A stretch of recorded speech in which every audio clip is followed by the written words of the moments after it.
Arthur Béranger était le milliardaire qui a tenté d'acheter son avenir. 10 femmes parfaites, 20 millions d'euros en jeu et une clause maudite qui pouvait tout lui enlever. Mais au centre de ce château de verre, il y avait quelqu'un qui n'était pas dans le plan. Julie Dubois, l'assistante invisible, humiliée et ignorée par toutes.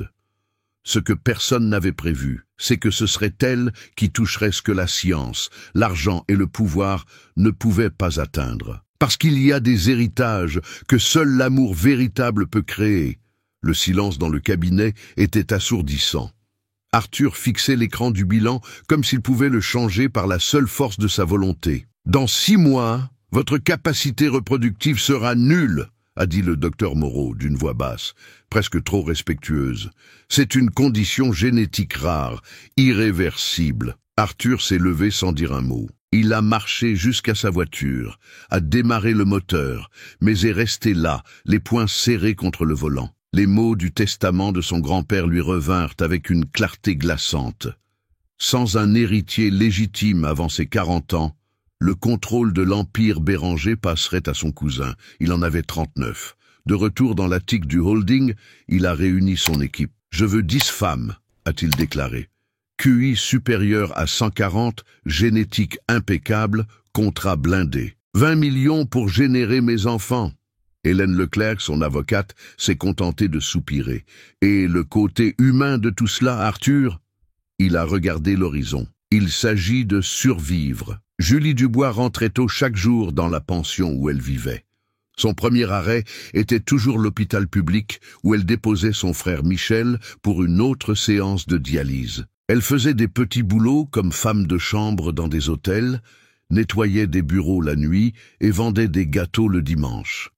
Depuis que leur mère était décédée, une femme de ménage qui ne s'est jamais plainte de la vie, même dans les jours les plus cruels, Julie avait assumé tous les fardeaux, y compris les dettes. Ce jour-là, en revenant d'un autre entretien manqué, elle a trouvé une note sur le portail de la pension. Poste d'assistante interne dans une résidence de luxe. Salaire supérieur à la moyenne. Urgent. L'enveloppe portait un nom. Hélène Leclerc, avocate. Et un numéro de téléphone discret. Michel a toussé dans sa chambre quand elle est entrée. L'hôpital a appelé Serette. Il coupe le nouveau médicament le mois prochain. Il coûte trop cher. Elle a tenu le papier sur ses genoux, regardant son frère pâle et recroquevillé sous les draps fins. Peut-être que c'est notre chance. 2 jours plus tard, Julie a passé une rapide sélection. L'entretien final s'est déroulé directement dans le manoir Béranger, qui était encore en cours de rénovation.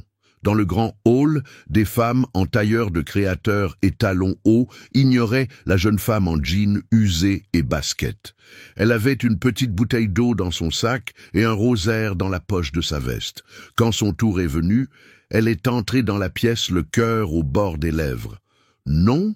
a demandé Hélène sans lever la tête. « Julie Dubois, 30 ans. Diplômée du lycée, expérience comme femme de chambre et assistante de vie.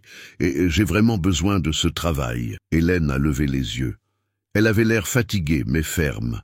Elle a vu dans les yeux de Julie quelque chose qui n'était pas sur son CV. « Vous devrez vivre ici. Les visites en famille ne sont autorisées que le dimanche. Michel est mon petit frère. Je ferai n'importe quoi pour lui.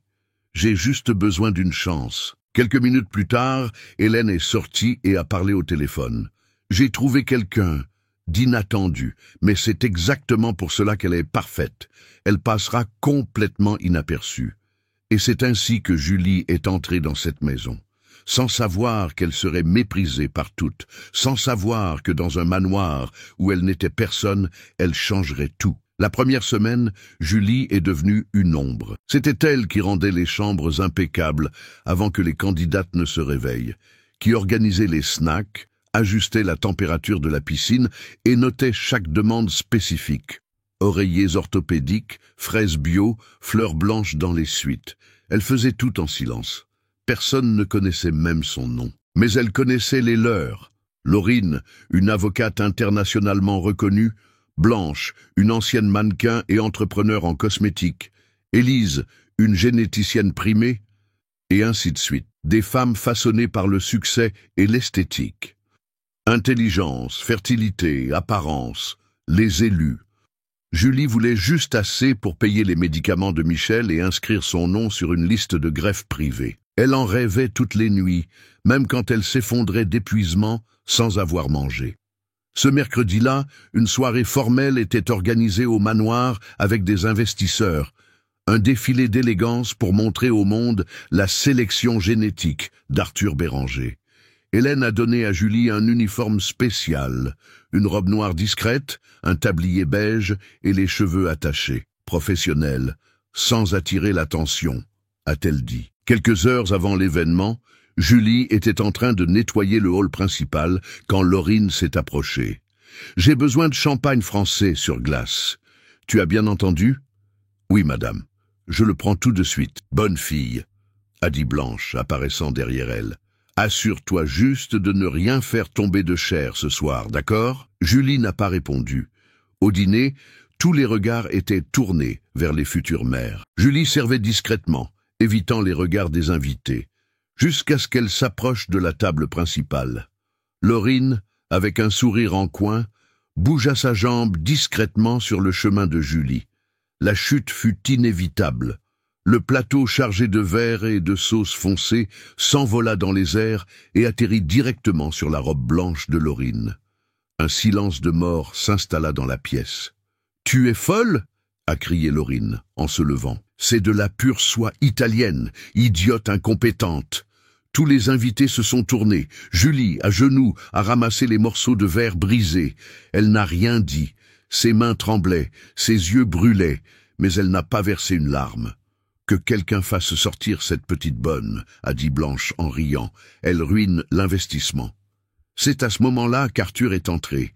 Il a regardé la scène, les verres par terre, la robe tachée, Julie dans sa résignation silencieuse. « Si tu brises encore quelque chose dans cette maison, ce sera déduit de ton salaire, » a-t-il dit froidement. Les femmes se sont figées. « Julie, nettoie ça. » Maintenant, elle s'est levée, sans regarder personne. Dans la cuisine, en lavant les débris, ses yeux ont finalement cédé. Mais une seule larme a coulé, et elle a murmuré pour elle-même « Je dois tenir bon » pour Michel. 2 semaines après le dîner, Julie était devenue la cible constante des blagues au manoir. Blanche avait surnommé son uniforme le costume de petite bonne. Laurine laissait échapper de discrets ricanements chaque fois qu'elle passait. Les autres se contentaient d'ignorer son existence. Et pourtant, Julie a continué. Elle se réveillait avant tout le monde, nettoyait en silence et se cachait quand elle avait besoin de pleurer. Elle savait que le monde ne faisait pas de place aux gens qui venaient d'où elle venait. Mais ce qu'elle ne savait pas, c'est qu'Arthur l'avait observée. Sans qu'elle s'en rende compte, il avait remarqué comment elle ajustait doucement les orchidées dans la serre, comment elle vérifiait les températures des chambres avant de se coucher, comment elle cachait son mal de dos avec un sourire, juste pour ne pas être un fardeau. Ce matin-là, l'état de Michel s'est aggravé. Julie a reçu un appel de l'hôpital alors qu'elle rangeait l'argenterie dans la salle à manger. Elle a demandé une permission d'urgence. Hélène a hésité, mais l'a accordée. Julie a couru à l'hôpital public, où elle a trouvé son frère avec les yeux enfoncés, la bouche sèche et la machine de dialyse qui ronronnait à un rythme lourd. « Le docteur a dit que ma fonction rénale est presque nulle », a-t-il dit, d'une voix faible. « Ils essaient de me faire monter dans la liste, mais il faut plus de tests et d'argent. » Elle lui a tenu la main. « Je ne te laisserai pas partir, petit frère, je te le promets. » Le lendemain, elle est rentrée au manoir épuisée. Elle n'a même pas remarqué qu'un papier avait été glissé sous sa porte.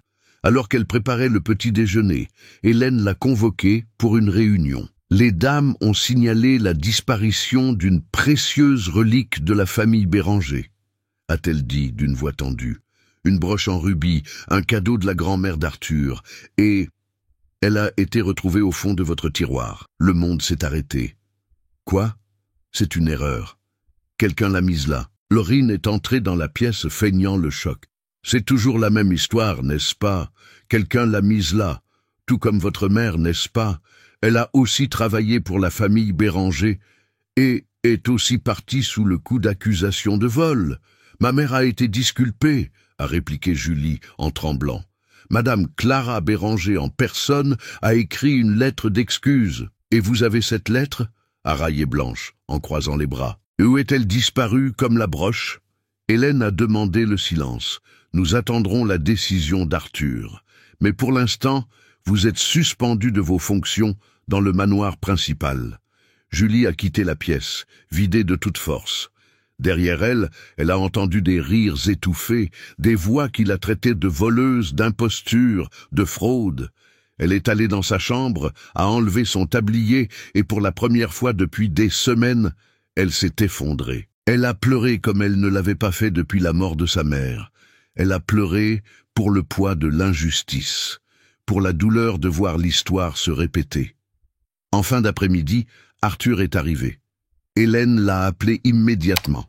Elle lui a montré les photos, la broche, les rapports. « Penses-tu qu'elle soit capable de ça ?» lui a-t-elle demandé. « Je ne sais pas », a répondu Hélène. Mais la preuve a été placée avec ruse. Si c'est un mensonge, c'est un coup monté de haut niveau. Arthur est resté silencieux, ses yeux fixés sur la fenêtre. Quelques minutes plus tard, Julie a été convoquée dans son bureau. Elle est entrée le dos droit, mais son visage était pâle. « Vous m'avez appelé ?» Arthur n'a pas répondu tout de suite. Il a pris la broche sur son bureau. « Est-il vrai que ta mère a travaillé pour ma famille ?»« Oui, pendant 10 ans. Et elle a été accusée de vol. Injustement. Votre grand-mère en personne a écrit une lettre d'excuse. Elle a admis son erreur. Mais ma mère n'a jamais été la même après ça. Tu as cette lettre ? Elle est dans l'appartement de mon frère. Je peux l'apporter. Pourquoi ne me l'as-tu pas dit avant ? Elle a pris une profonde inspiration. Parce que je savais que s'il le découvrait, il penserait que j'avais un plan, que j'étais venu ici pour me venger. Je voulais juste un travail. Je voulais juste sauver Michel. Le silence entre eux a duré quelques secondes. « Tu peux y aller, Julie ?» a-t-il dit, enfin. Elle a regardé dans ses yeux. Elle a cherché quelque chose, une certitude, un signe de soutien. Mais tout ce qu'elle a vu, c'était de l'hésitation. Cette nuit-là, Julie a fait ses valises. Elle a laissé son badge sur la commode, une note pour Hélène, et est sortie par la porte arrière du manoir sous une légère pluie. Elle n'a pas appelé de taxi. Elle n'a rien pris d'autre que son sac à dos. Elle a marché jusqu'à l'arrêt de bus. Et quand elle s'est assise sur le banc rouillé, elle a laissé la douleur couler avec la pluie. Elle ne pleurait pas pour le travail.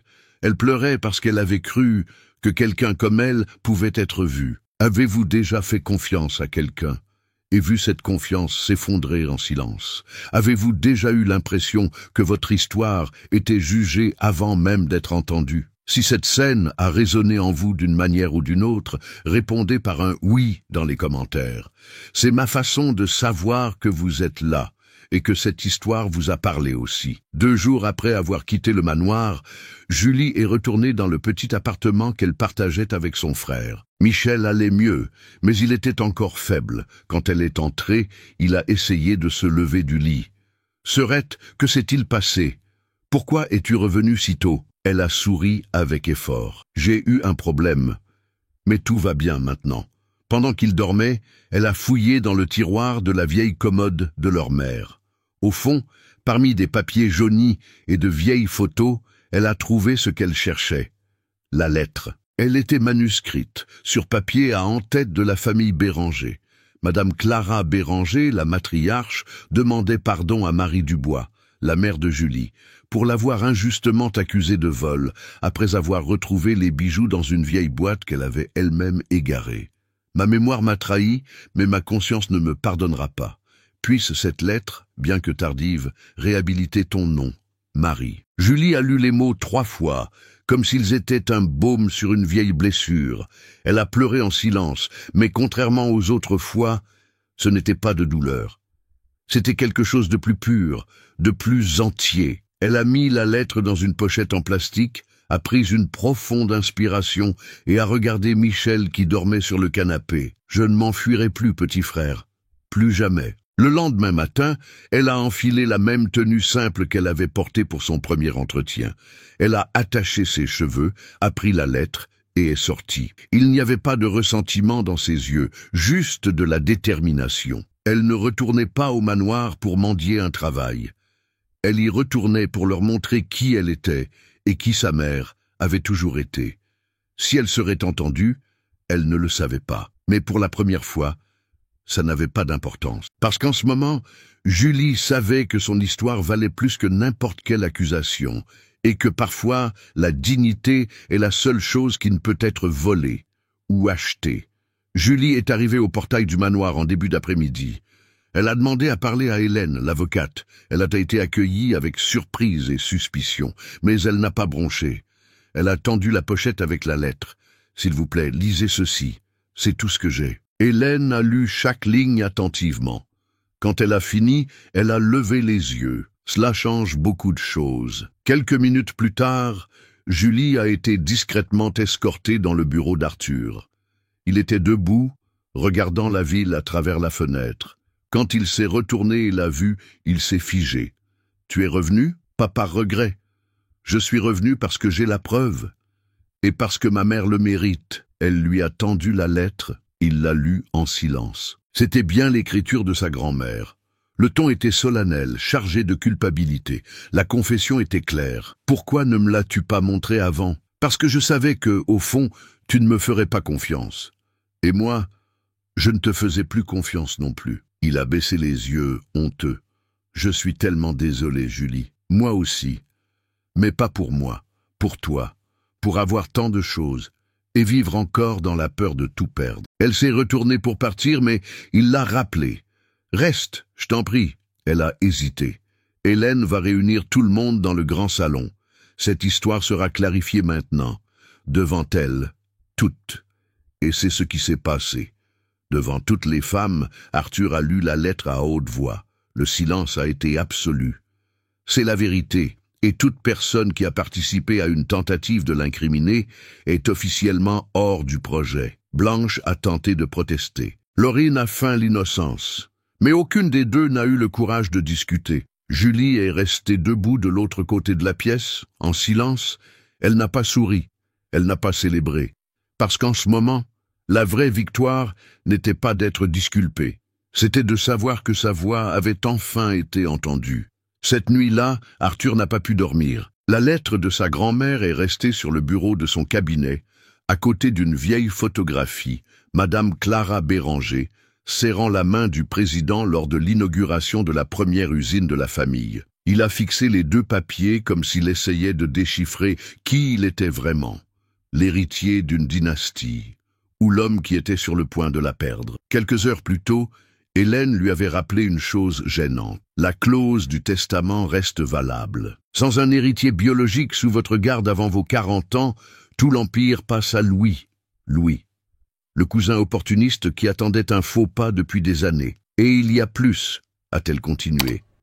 La clause 42B des contrats de maternité de substitution interdit toute implication émotionnelle ou conjugale avec des tiers jusqu'à ce que les enfants aient 5 ans. Et si je... Arthur a hésité. Et si je m'impliquais avec Julie? Hélène a lentement enlevé ses lunettes. Et vous perdez la garde des enfants. Et vous devrez payer la valeur totale des contrats aux mères. On parle de près d'un demi-milliard d'euros. Il n'a rien dit. Il s'est simplement appuyé sur son fauteuil en cuir, les yeux fixés sur le plafond. Quand elle est partie, il est resté seul avec la seule question à laquelle il n'avait jamais pu répondre. Qu'est-ce qui vaut le plus? L'héritage qui vous a été donné ou celui que vous décidez de construire de vos propres mains? Le lendemain, il l'a trouvée dans la serre aux orchidées, tout comme lors des nuits silencieuses qu'ils avaient partagées avant que tout ne s'effondre. Elle arrosait les fleurs délicatement, mais ses yeux étaient perdus. « Hélène m'a parlé des clauses, a-t-elle dit, sans se retourner. « Si tu t'approches de moi, tu perds tout. » Arthur s'est approché lentement. « Et si tout ce que je pensais vouloir n'avait plus de sens ?» Julie a laissé échapper un léger soupir. « Ne complique pas les choses, Arthur. Je ne les complique pas. Pour la première fois, je les comprends. » Elle l'a regardé pendant un instant. Il y avait de la peur dans ses yeux, mais il y avait aussi quelque chose de nouveau, une étincelle. « Et si tu échoues encore ?» Il a souri, fatigué. « Peut-être que j'apprendrai enfin ce que ça signifie d'être humain. » La tempête a commencé en fin d'après-midi. De forts vents secouaient les cyprès du jardin. Des éclairs zébraient le ciel de Paris avec une fureur qui semblait refléter quelque chose d'intérieur, quelque chose qui s'était accumulé silencieusement pendant des jours. Au manoir Béranger, les générateurs étaient déjà en marche. L'électricité avait été coupée dans une partie de la propriété, et les agents de sécurité faisaient des rondes supplémentaires pour s'assurer que tout restait stable. Julie est allée dans la serre pour vérifier les orchidées, comme elle le faisait toujours les soirs de forte pluie. C'était le seul endroit où elle pouvait respirer profondément, où elle se souvenait de sa mère, où elle se sentait réelle. Elle était là, en train de ranger les pots, quand elle a entendu la porte s'ouvrir. Elle ne s'est pas retournée. « Je savais que je te trouverais ici », a dit Arthur d'une voix basse. Elle a laissé échapper un sourire fatigué. « Cette serre est mon échappatoire. Et ma confession. » Elle s'est retournée, surprise. « Confession ?» Il s'est approché lentement, comme si chaque pas défiait le monde autour d'eux. « Je n'arrive pas à arrêter de penser à toi, Julie. Même en sachant ce que ça pourrait me coûter. » Elle a détourné le regard. « Tu ne peux pas dire ça. Pas maintenant. Tu as des enfants en route, un empire à sauver. J'ai des contrats, Julie. Pas des enfants. Pas encore. Ne dis pas ça. Ces enfants n'y sont pour rien. Je sais. Et ils ne manqueront de rien. Mais ce n'est pas de ça que je parle. » Un autre coup de tonnerre, plus fort. « Je parle de moi, » a-t-il continué. « Pour la première fois, je me sens hors script, hors plan. Et peut-être que c'est exactement ce dont j'ai besoin. » Elle tenait un arrosoir comme si c'était un bouclier. « Si tu me choisis, tu perdras tout. »« Pas tout, » a-t-il dit, en s'avançant d'un pas de plus. « Je t'aurai toujours. » Elle a souri, un sourire triste. « C'est ce que tu penses maintenant. Mais un jour, tu m'en voudras. Tu me regarderas et tu verras ce que tu as perdu. » Il lui a tendu la main, les yeux brillants d'une émotion contenue. « Où je te regarderai et je me rappellerai ce que j'ai finalement trouvé. » Pendant un instant, tout s'est arrêté. La pluie frappait violemment la vitre. Les lumières du générateur ont clignoté. Et puis elle a lâché l'arrosoir. Un geste petit, mais définitif. Leurs corps se sont rencontrés au milieu de la serre. Le baiser était retenu et intense, le genre de baiser qui contient de la douleur, de la peur et de la vérité, bien plus que du désir. Quand ils se sont séparés, Arthur a posé son front contre le sien. « Je brise toutes mes règles. Moi aussi, » a-t-elle chuchoté. Dehors, cachée sous le porche, Laurine tenait son téléphone. Elle enregistrait tout.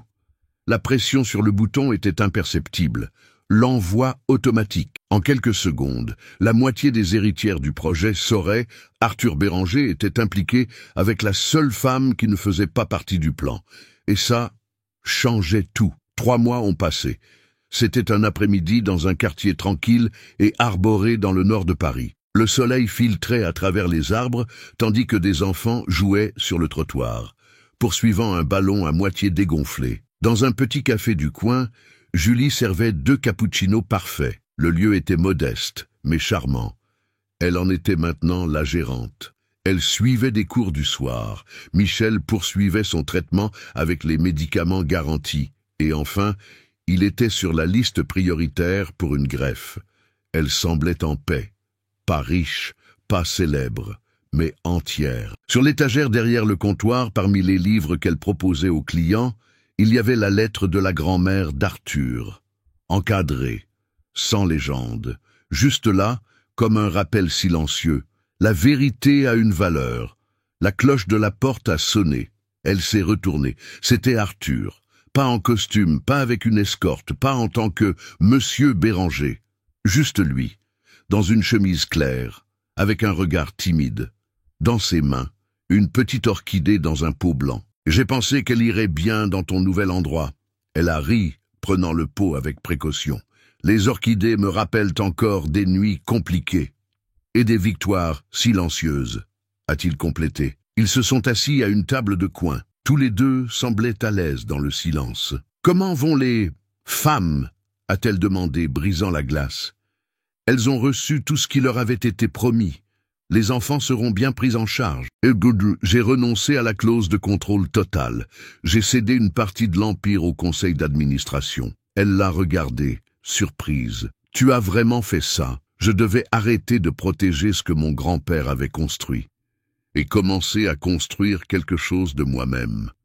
Elle a regardé par la fenêtre. « Et tu sais ce que tu veux construire maintenant ?» Il a pris sa main sur la table, doucement. « Pas tout encore, mais je sais avec qui je veux essayer. » Elle a souri. Un petit sourire, mais sincère.